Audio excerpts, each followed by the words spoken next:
अहम खबर आ रही है, सिंध में ईरानी पेट्रोल और डीजल की स्मगलिंग नाकाम बनाई गई है। कानून नाफिज करने वाले इदारों की जानिब से लाड़काना कम्बा शदाद कोड में यह अहम कार्रवाई की गई है। बात करेंगे, हमारे साथ हमारे नुमाइंदे मौजूद हैं। शदाद अली खान, शदाद बताइएगा इस हवाले से क्या रिपोर्ट हो सका है?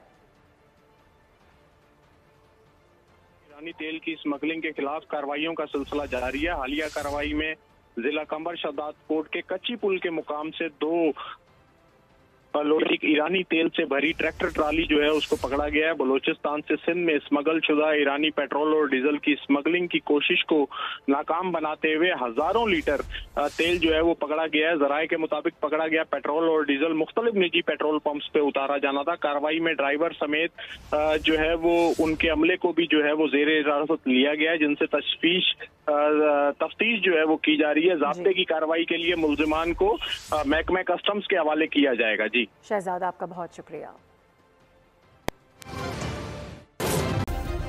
सब्सक्राइब करें और बेल दबाएं ताकि कोई खबर रह न जाए।